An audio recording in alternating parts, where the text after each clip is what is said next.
Welcome to the Barna Faith and Culture Report. My name's Ashley Lalonde, and I'm here with my co-host, David Kinnaman, and we're so excited to dive into the stats with you. On today's episode, we discuss fatherhood and the interesting trends around dads and church attendance with Pastor Bryan Loritts. We can't wait. This is the Faith and Culture Report.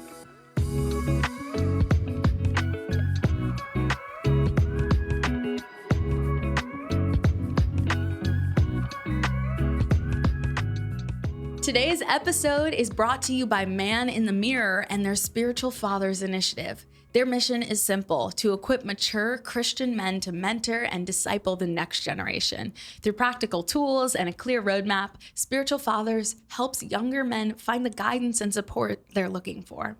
Head on over to maninthemirror.org to learn more or find the link in our show notes.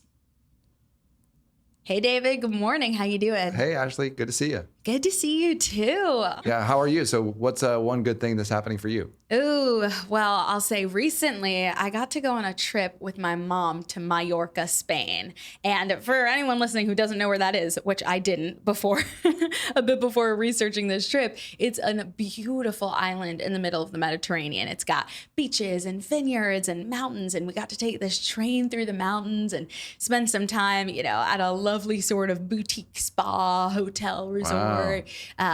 Sip wine, looking at the Mediterranean, go, Palma is the main city there, do some thrifting and kind of explore the sites. And I speak some Spanish, so it was really fun to get to utilize that. And of course, to celebrate my mom's birthday. Really special time. That's really cool. Yeah, that's awesome. How about you? Good news? Well, I do. Yeah, because on that trip, you brought me back a surprise, which we're going to show later on this podcast. But it was maybe made my decade. Oh, made the decade. Something you found at a thrift store. Wow. The power of thrifting. That is the title of the new book I've been working on. So I thought it was like this cool little prophetic confirmation that I'm on the right track. And it's really, really fun. So anyway, later in the podcast episode, later in the series, We'll talk a little bit more about this book, but I've been working on it for a number of years, and I finally turned in the manuscript. So that is some good news right there. Oh, that was really fun. I can't wait to share more with you all about that. God is so funny. He's got a great sense of humor. Totally. All right. What's our one number for today? Well, today our one number is 62. So 62% of married dads attend church, which out of all the different parent groups, married dads have become the most consistent church attenders, which this might surprise people because often we think about moms or married moms as being the most likely to attend. But so 62% of married dads attend church. That's 15 percentage points above married moms. Yeah. 18 percentage points above single dads. And 23 points above single moms. So in both cases, dads are more likely to attend a church than a mom is, and married dad's more likely than a married mom, single dad more likely than a single mom. So it's very interesting because I think this notion of like, where do men show up when they have children under 18, the majority of men in our society are attending church.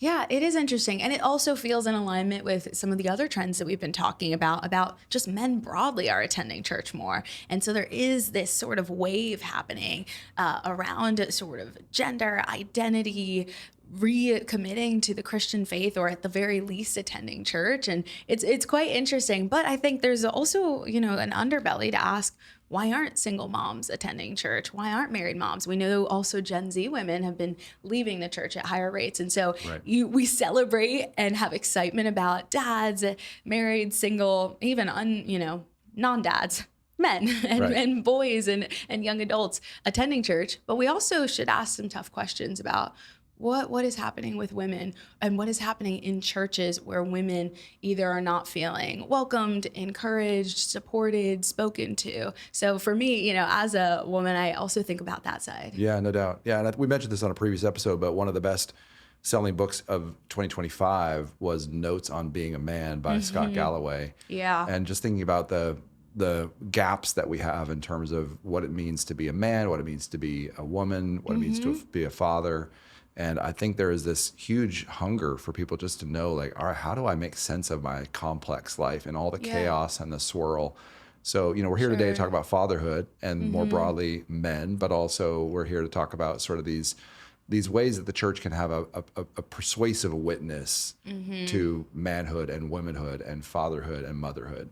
Yeah, and it's true that the church and scripture has so much to say about a positive vision. I think there's a lot of negative vision, and I don't mean, sure, negative discourse, but also, oh, this is what men are not or cannot be. This is what fathers are not, women are not, whatever, what have you. But a positive vision, something you can live into, something that calls you higher, something that, invites you into a grander sort of worldview and vision. So I'm really excited to talk more about that. And that reminds me of this phrase that we used to use about a project that was called Unchristian, that Christianity is defined by all the things it's against rather than it's for. So maybe that to riff off what you just said, maybe we could, as Christians, think about what is fatherhood for? What are the ways we want the positive vision of fatherhood to work, or for men who don't have the chance to be a dad, or like for me, I've got 3 young adult children. So the positive vision of what it means to be a parent, a father to these young people, rather than just all the things we're unable to do. Absolutely. And that's so near and dear to my heart. I'm like, I hate that Christians are known for what we are in theory against. And what if Christians were known for our love, like Jesus talked about? You will know them by their love and their fruit. And so I'm just excited to dive into this conversation. And truly, we can have a whole other 5 episodes about some of the work that you did with Unchristian, which, if anyone listening hasn't read, was one of David's earlier books. But we're really going to dive into this conversation with Bryan Loritts. So if you don't yet know Bryan Loritts is the teaching pastor at the Summit Church in North Carolina, an award-winning author of 10 books, including The Dad Difference, the 4 most important gifts you can give to your kids. He spent much of his ministry serving and resourcing the multi-ethnic church, which he's passionate about seeing become the new normal. He serves on the board of Biola University, is a visiting professor at Grimke Seminary, and is the vice president of regions for the Send Network. He's married and is the loving father of 3 young men. Let's welcome Bryan Loritts. So I'm sitting here with my good friend, Bryan Loritts, and we've had the chance to become friends over the last decade in a lot of different settings, but namely on the Biola board. So we're trustees at Biola University, both being graduates. And what an amazing leader, what an even better friend. And thanks so much for joining the podcast, the Faith and Culture Report. Well, thanks, David. It's always great being with you. And then I'm thinking about what you said the last decade. I mean, time flies. Time flies. So yeah, it's crazy. Missed you at our last board meeting, by the way, but you were at a kid's graduation. I was doing my fatherly duty, which is an entree into our conversation today. Yes. Yeah, I know my son, Zach, graduated from Colorado State University, and that was my 3rd and final kid to put through at least undergraduate school. Got some support going out for the others in grad school, but much less so. And I got a big raise the week after he finished. All that. I miss being at the board meeting. So the podcast is set up to talk about some of the key cultural trends, faith trends, and also just like, what does it mean? Where are we at? What are we thinking about? And so we're so honored to have you on the podcast today. And one of the unique things about Faith and Culture Report, since you've been on others of our podcasts before, but this is the first time you've been on this one, we have what we call the 1 number. So the 1 number for today is 62. 62% of married dads attend church. And out of all the parent groups, married dads surprisingly have become the most consistent church attendees, 15 points above married moms, 18 points above single dads, and 23 points above single moms. So that's a really interesting number. I'd love to hear your reaction to it. Wow. So on one hand, I go, makes sense. I just hear, and it's pretty common, even among, in my experience, parents who wouldn't say they're Christians. I've met plenty of those who come to our church, along with parents who would identify with kind of a nominal, what they would say, Christian orientation. Of course, we know what drives that is they want something better for their kids. It's like they have a felt need for their kids that they don't necessarily have for themselves, which is an interesting dynamic. And I am not hating on anybody who does that, whatever it takes to get your foot in the door. What I'm curious about this statistic is the higher engagement among married dads over married moms. That throws me a little bit. I would think that would be flipped. So I'd love your insight on that, Well, I think David. I'm the one doing the questions here, Bryan, is the No, I think listen, as being a social researcher, up has been down, down has been up these last 5-6 years. It correlates with the pandemic, but it is not probably caused by the pandemic. But we're seeing men and women kind of a role reversal, where men are now more likely to say they attend church than women. I think there's been a really interesting kind of gender gap, younger men returning to church at a much faster clip than young women, 18 to 29. So I think that fits within that larger pattern. I don't think we've done enough deep dive yet to know why the difference, because it is a surprising finding. But I do think there's something about the sifting out of, if you're a married man who's going to be, attentive enough to your kids, there's something about the constellation of factors that would say, okay, we're churchgoers, and then among women who are more and more sort of the framework for faithfulness is changing. They can find a lot of social and cultural engagement through social media, through other friend groups, through yoga classes, all sorts of other things. They there's a changing relationship of men and women to the church, men going up, women going down, women in general becoming more progressive, younger women especially. Men are becoming a little more conservative politically. So there's a really interesting kind of like gap forming even on that basis. So coming back to you now, since this is about hearing from you, I wonder what you think as a local church leader about what you're sort of seeing among men and women generally, and maybe some of the patterns that seem pertinent to your leadership today. Yeah, so definitely, I would say I definitely feel, to your last point, um, the progressive leaning among women. My impression, and of course, I want to be very careful how I say this. My impression to that shift is that's directly tied to their perception of our president, right? And some of the rhetoric. Again, I am not making kind of any moral indictments or even political endorsements, but I would say that is a significant factor. From my perch, what I'm seeing is a lack of sensitivity there that they're experiencing, which would have the effect of kind of steering them in the opposite direction. So, yes, makes all the sense in the world. And yes, I have seen that pretty How are you leading significantly as a through the pastor. political divisiveness? I mean, I think we've been through lots of seasons before, but when you think about what are some rules of thumb or some approaches that you've taken that have really worked, and maybe a few things that you're learning, just try to steer clear of or do it a different way. Oh, the answer to that is beyond easy, David, but it's incredibly hard as it relates to how it manifests itself. So the posture that we take at our church is we're not going to speak to the party, but we are going to speak to the issues.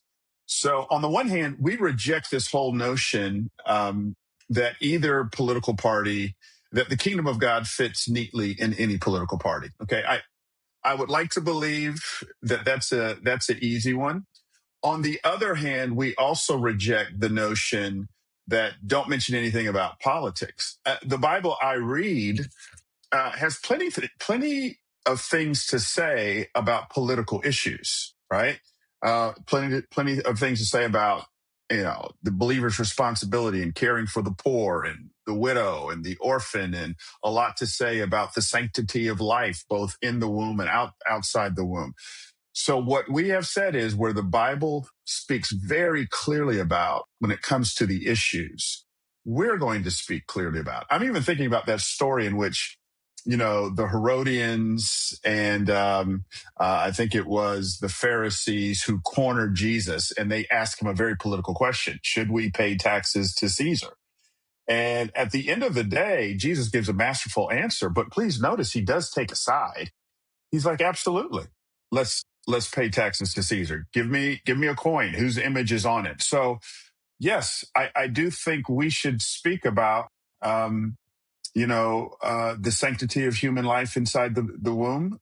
That's been politicized. I think we should talk about caring for orphans, caring for immigrants. Where we draw the line, though, David, is I think there's plenty in the Bible to say about how we treat immigrants. There's nothing in the Bible that really guides us as it relates to, if we have open borders, how many people do we let in? From what country? Like, now that's so far beyond that I don't even venture into those spaces, right? I want to go as far as the Bible goes in the issues without picking a political party. Such an interesting, we go so far in these different things. What do you think would be a way for us, with AI coming on, and with obviously some of the challenges of social media and political rhetoric on our screens. Some of us are discipled, as our mutual friend Ed Stetzer says, more by our cable news network or our streaming than by the Bible. How would a church become a kind of learning community, do you think, to help disciple people at some of these deeper questions? So, do you have thoughts on how we could get to a better place in the years to come? Yeah, I think I think on one hand, David, what we have to have is we almost have to flip the model. Right now, I think the way people view discipleship in churches is, hey, I'm going to pay to come sit under the leader who's in full-time vocational ministry. They went to seminary. They've got the educational credentials, so they're going to lead me.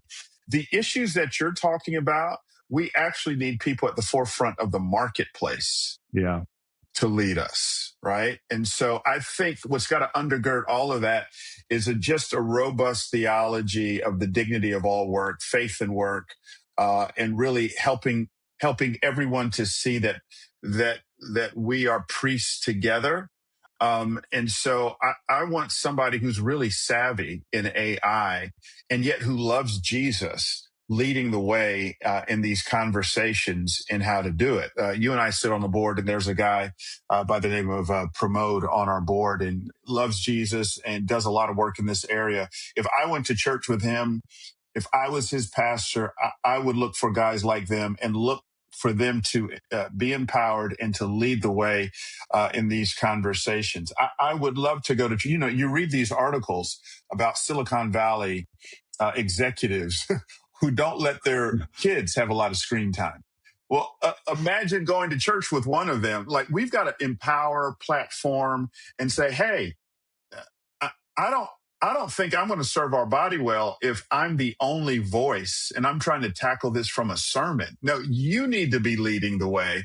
And so how do we inspire and give ministry away to these marketplace people who deeply love Jesus and are a lot more knowledgeable about these issues? Couldn't agree more. When you think about AI, what kinds of ways are you predicting on a scale of 1 to 10 from, just in where you sit, from a 1, like it'll be just minimal, almost no disruption, to a 10, like it's the Matrix level, the world changes pretty fundamentally and the robots are in charge. Are you hopeful at a 1, or concerned about a big sort of Megatron bomb in our cultural environment, level 10? Well, so your questions are interesting. I don't think you just asked me one question, right? So you asked me the hopeful question, and then you asked me kind of the disruptor question. So my take's going to be a little different than maybe you assumed, David. I think it's going to be close to a 10 as it relates to being a disruptor. But on the other hand, I don't look at that from a hopeless lens. Do I have some questions? Do I have some concerns? Absolutely. But gosh, I'm Gen X, man. My life predates smartphones and internets and personal computers. And so my life has been flipped, turned upside down, to quote the Fresh Prince of Bel-Air, off of the technology we currently enjoy. I think AI is going to be a significant disruptor, but I'm not hopeless, because I think in some ways it's going to be really beautiful. I do have major What's your biggest questions. What's your biggest question? Concerning, my biggest question is, what is this going to do when we think of the Imago Dei, the image of God in people, and their ability to find meaningful work, right? And so as a Christian, I just go, all work is meaningful, that brings about and creates human flourishing. And so I'm really concerned for, what does this look like for baristas and people in the service industry? And I just, what money cannot be the bottom line, right? So if AI essentially means I can get rid of service industry employees, I don't have to pay them, I don't have to give them insurance. Now I've got a robot or whatever automated system, so that now my profit margins are increased. As a Christian, that's just not good. That's just not that's so. Yeah. Those are some of my concerns from a preaching perspective. I have conversations with preachers all the time.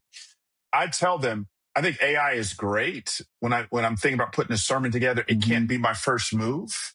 I have ethical concerns. Tim Keller said back in the day that the internet is a friend of information, the enemy of thought. And so I'm concerned about AI eroding thoughtfulness. So those are just some of my concerns. This episode will be airing around the time of Father's Day of 2026, and I've gotten a chance to meet all three of your boys, your young men, and you are a great dad from the little windows in that I get to see, and just watching you attend to them conversationally and sitting with them in the cafeteria at lunch, and just some of the conversations and prayers we've had over many years together on the board. Being part of a board is a special gift. I'm sure many have, who are listeners, are on boards and, in advisory or governance capacities, but it's a fun community because we get to kind of keep track with each other over time, multiple times per year. And, what are some of your father hacks that you would share with us? What's your perspective today about the opportunity of fatherhood, the challenges of fatherhood? A quick pause from that interview to say that today's episode is brought to you by Man in the Mirror. If you're not yet familiar, Man in the Mirror launched Spiritual Fathers, a resource designed to equip mature Christian men to intentionally mentor and disciple younger men who are looking for direction, encouragement, and spiritual guidance. Through training, community, and structured pathways, this initiative helps build meaningful relationships that shape faith and leadership for the next generation. If you've ever felt called to invest in someone else's spiritual growth, this is a simple, practical tool to help you step in. All right, back to the interview. Well, it's interesting. I had a mentor who told me once, I was asking him how he was doing. He raised 4 incredible daughters, loved Jesus, very mature. And I was checking in on him because his youngest daughter was just leaving the house to go off to college. And I said, man, how are you doing? And he goes, man, just when I feel like I'm figuring out fatherhood, my youngest leaves. And that's exactly how I feel now with a 25, 23, 21-year-old. I feel like I'm just now figuring out fatherhood. The young adult phase is a completely different phase. I find myself listening a lot more. I find myself almost more like a consultant asking questions. But I think when I look back, Corey and I talk about this all the time, ton of mistakes. One of the things I feel like that just has served us really well, one of the things we did well was we didn't try to cookie cutter our kids. Our kids are 3 incredibly different people, and trying to, as Proverbs talks about, raise them up according to their unique wiring, their unique bent. But here's where the art of parenting comes, and that is trying to do it, but not coming across as if you're playing favorites because, the other kids are keeping scores. But golly, man, one of my kids is an introvert. Another's an uber extrovert. So if I tell the introvert your punishment is go to your room, I mean, they're going to love that. Like it's just a big art. But I'm grateful for that, and encouraging them in that has been huge. I asked my kids a couple months ago, what do you remember most about my fathering? And without hesitating, they each said, the breakfast is bad. And I'm like, no, I need you to say Disney World. I spent a lot of money on Disney World. Like, I need you to say that. And it's just amazing. What they remember is the relationship stuff, the fishing trips. It's the simple stuff. Once a week, we'd stop by, we do a Bible study at Panera Bread as I'm taking them to school. That's the stuff that sticks. And what's That's one thing been you're learning about helpful. parenting young men? I have two daughters and a son in their 20s. We have kids about the same age, but what do you learn about the new phase of life where they're out on their own as young adults? Yeah, and I'd be curious if you feel this. Given I've always had a bit of a platform, like whether it's at the church or national stuff, um, they've always been in my shadow a little bit. And now that they're stretching out, which is great to see, I've got to be very careful. I'm learning not to give them unsolicited advice. My kids, I'm not saying kids in general, my kids hear unsolicited advice as not good enough. And I think there's uber sensitivity to that. I keep the door open, and I'm like, hey, I'd love to help in any way I can. The other thing that's really challenging to me is probably the most challenging thing about this season is I gotta stand back and let my kids make their own choices. And sometimes I'm like, ooh, that's not a good choice. Like like you're standing on a train track and the train's coming, and I want to help you, but you're not taking my help, or you're not asking, and then letting them live with the consequences of their choices, good or bad. Like, that's tough. Like that's really tough for me. So, well, it's interesting because another thing that's similar between the two of us is we're both sons of pastors, and I'm in ministry, not direct church ministry, but I always think about Barna as a ministry organization, even though we're a company and all the rest. So both of our kids, both sets of our kids are in the shadow of us in ministry, but we grew up in the shadow of prominent, successful, as you might measure it, fathers. What did you learn from your dad, and kind of what kept you now you're a second generation church leader? What was your grandfather? Was he your dad's dad? What did he do? Oh no, he was. He played the Negro Leagues for a little bit, and then he was a truck driver for a grocery store. Interesting. So your dad Crawford was one of my heroes. So many people who love. I mean, I just heard about him speaking at an event a couple months ago, and people, oh, Matt Crawford crushed it. That kind of thing. So, what's it like for you creating your own identity as a minister of the gospel, as a father? I know you learned a lot of things from him. How are you trying to raise your sons now in light of what you experienced? Yeah, man, my dad never pressured me to go into vocational ministry. In fact, the vibe he gave off was almost like, are you sure, son? Why don't you be an entrepreneur? Why don't you do something else? It was almost offensive. I was kind of waiting on him to get really, really excited. And he was, but I could also tell, and in hindsight, he never said this. I should probably have this conversation.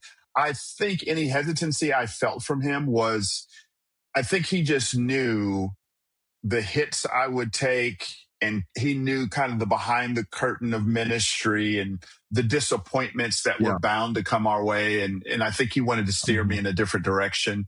And then I went through this phase early on in my ministry where I have a very unique last name, Loritts. People hear it. with a prominent dad, they're immediately making a connection. I'm wanting to carve my own way.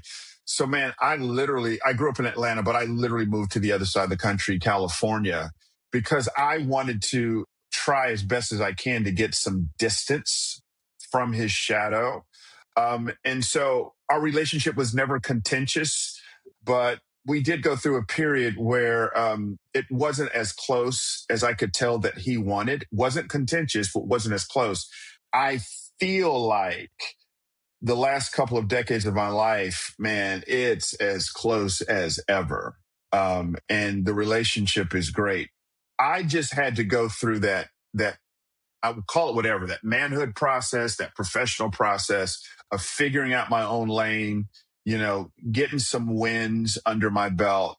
And that's proven to be really therapeutic and I feel helpful the to our same way. relationship. So, like my dad, Gary Kinnaman, name like Kinnaman, people was like, "Hey, you Gary's son," and it's been sweet in the years since. But he is an amazing man of God, amazing, funny, interesting, always interested in different things. And try to take him overseas this year to go see some historical sites, his love language, and so I think we've been growing closer and closer. And it's a neat gift. Even maybe as we think about fatherhood and Father's Day, maybe what's a question you would want our listeners to be thinking about when it comes to their relationship with their dad? question. Yeah. So here's what's fascinating to me, David.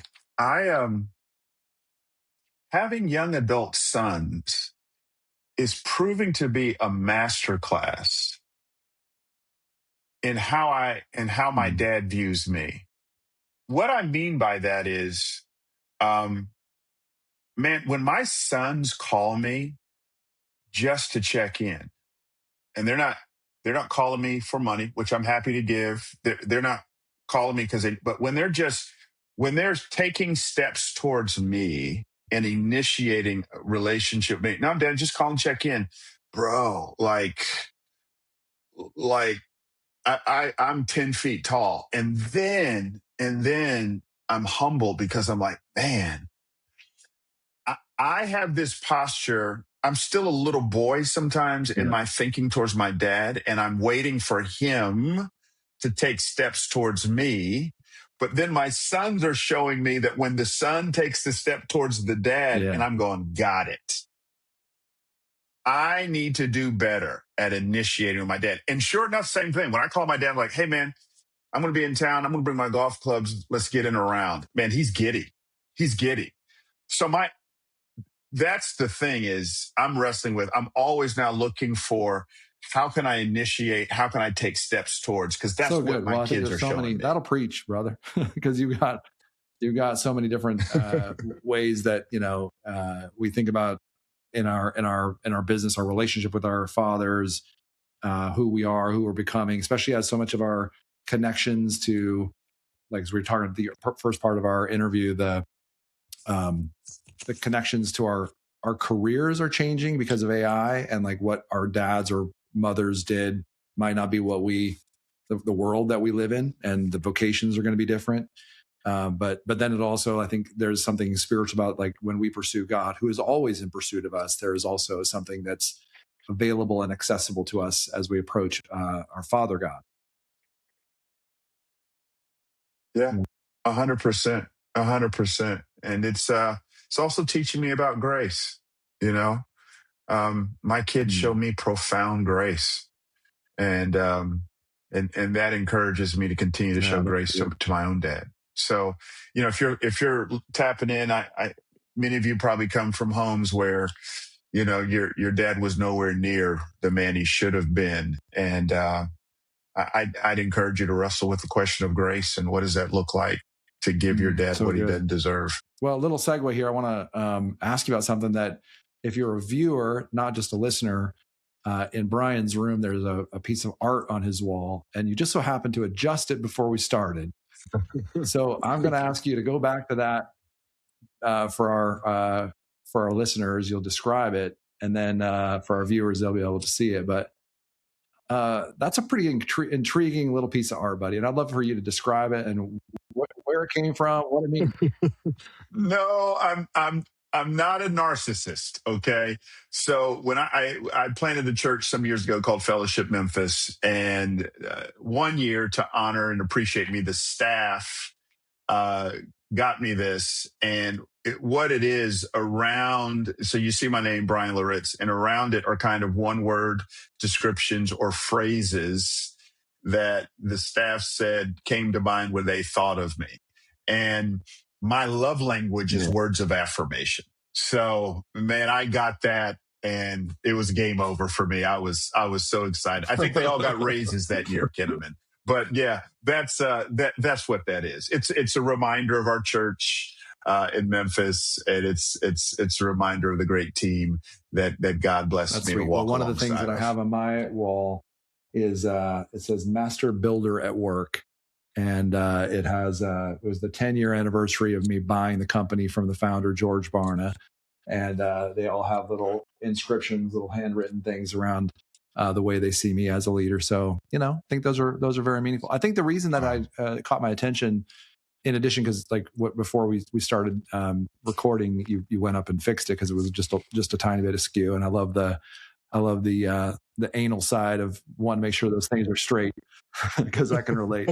But I also see something about that.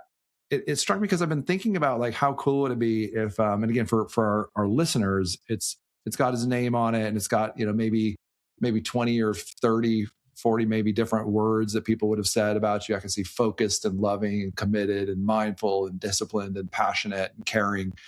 I didn't think you were a narcissist until you said you weren't. Methinks you protest too much.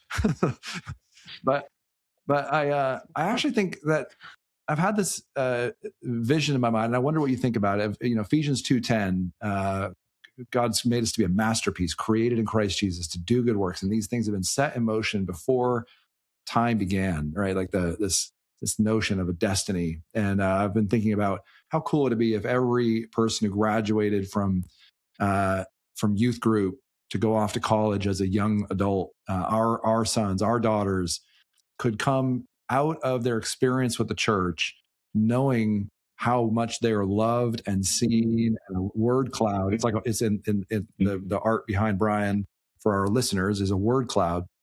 How cool would it be if we could give everyone the gift of that words of affirmation? Yeah. You just gave me a great idea. I mean, that would be great to do. We got a guy leaving our team. He's going to go plant a church over in South Africa. Yeah, no. Yeah, that would be huge, significant, especially in an age of where so many people are processing church hurt.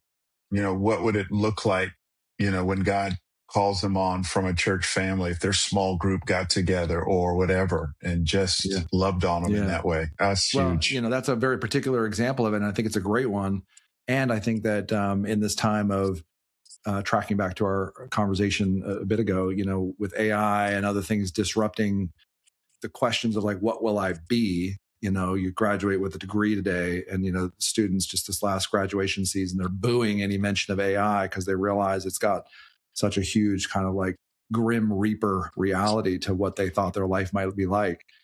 And so I wonder if the church could be calling us not just to what value we create, even though there is a reason why we should be workers and do things, but also like who we are as people. And whether you're leaving to go to South Africa, like the pastor you're mentioning, but also someone in your church who's, just growing up and wondering, what am I going to become? There could be a really interesting way that kind of physical expression of a word cloud piece of art, not just for the narcissist among us, but for everyone.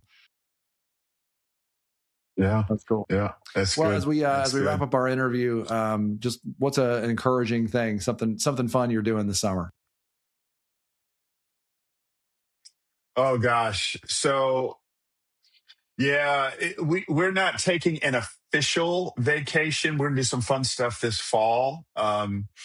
That's going to involve my wife's beloved Chicago Bears. She's a huge Bears fan, and we're getting tickets to that. But I got to come to California I got to speak at an event here in a couple weeks, and we're going to take a couple from our church that we really vibe and connect with, and we're going to add on like 3 days after the event. And we're gonna hang out. I'm going to take my my son on a ministry trip with me, so he's really excited about that. So we got a couple things. We're going to do a little bit of a staycation. I'm going to play a ton of golf. And then my wife is actually she grew up in Arizona, and so we'll spend a little time out there. But Arizona in the summer, I need my head examined, man. So fair enough. Well, I grew up in Phoenix, so I'll give you the name of the doctor who can check your temperature. yes. Your last comment made me just think of like a bonus round, which is like, how do you choose as a person who's public with a lot of people in the local congregation, who you invite to be like really close friends, like travel friends, and how do you obviously you can't have the relational surface area to be close to everyone who would want to be close to you. How do you and Corey, your wife, make decisions about that? How do you triage that? How do you like protect your personal like friendships? And like it's great to be close with people, to be disclosed, whether you're not people that are your congregants necessarily, meaningful friendships where they're not just like, hey, I see you as only the pastor, but like, how do you triage the sort of the inner circle and circles of relationships that you have as a leader? Brilliant question. I almost thought we'd do a whole podcast on this. Number one, we have, a lot of people, understandably so. I mean, as a pastor, you take so many relational dings um, over time that a lot of my friends in the past are just like, I'm not even going to try to have friendships with the people I minister to. That's actually kind of how I was trained. Don't even think about it. And I get it. We've actually kind of rejected that. And so some of our closest friends throughout the years, especially friends as couples, we were in a marriage group at our church in Memphis. We started a marriage group here, but that was slow going. We dated for like a year and a half, like a group of like 5 couples. They didn't realize we were dating them. And you know how this is. You hang out with another couple, I come back and like, oh, he's awesome. And my wife's like, never want to hang with her again, or vice versa. Right. So it takes time. So we're in a marriage group, and our marriage group's been going for almost 3 years now. It's phenomenal. And then within that is a particular couple that we really connect with. But here's the thing, and I hate it, man, is sometimes you go, are we in middle school? Like, they'll take a picture, put it on social media, and then I'll get a bunch of snarky comments, a steady drip of them. Of it really does feel like middle school. I didn't know y'all were that close, and why did they get to, and that sort of a thing. So you got to be careful. But when I do my cost benefit analysis, Kinnaman, I can deal with some middle school behavior, because the long-term benefit is, man, I need to be known. And I need to be able to do life with people and be pressed into and encouraged and the whole nine. So I'm more fearful of what isolation looks like than with having a vacation couple who posts a picture on social media that opens up to a whole bunch of immaturity. So yeah, that's good. Well, we should do another podcast on that, because that is a whole set of dynamics, I think, for leaders today, especially with social media, because of the questions of like, why did that person get invited? Hey, that's so great. We're here with Bryan Loritts, not only a great friend, author of lots of great books, finishing up a book. We were just talking about that a few minutes ago. I love you, appreciate you. My words of affirmation is that you're courageous, you're a strong leader, you're quiet when the moment requires, you speak up when the moment requires. I admire you. I appreciate you. You're a great dad, great husband, care so much for Corey. And I love you as a brother. I really appreciate you coming on the show today. Well, Kim, I can't tell you how much I appreciate you. And, I've, of course, I can say the humility, the intelligence, the way you've served the body, but even seeing you navigate some of the storms of life, has been a tremendous blessing to me. And you know what I mean by that. So I love you and always held you in the highest, hold you in Well, the I'm going to highest get a respect. poster of all those words printed from my wall and just going to say, like, from Bryan Loritts, this is what he said about me. Thank you. That means a lot. Yes, Not a yes, narcissist. yes. All right. Thanks so much for joining on the Faith and Culture Report. This is David Kinnaman with my guest, Bryan Loritts. And thanks so much again for joining us. I'm so glad we got to have that conversation with Bryan. I mean, of course, hearing from two different dads is always so exciting. And so I would love to hear, David, I mean, for you, of course, you are a father of 3. Yep. And I mean, what are you marinating on now? Well, I think I could reflect back on the journey I've had as a dad and the power of these great resources and friendships to make me a better dad. Think about my friendship with John Tyson, who some of our conversations just helped me really wrestle with some of the questions I had as a dad about a decade or so ago with my son, Zach, especially, but also with my daughters. That conversation actually turned into the resource called Intentional Father. Cool. And just like the need that we all have as dads to have a path for what we're trying to do with our kids, with our sons. And so with Bryan, having been friends with him for just such a long time, I can say that when I see him interacting with his adult sons, we're on a board together at Biola and just get to see him like taking them to lunch, interviewing them, talking to them, and meeting their friends on campus. It's really cool. And so Bryan's such a great guy.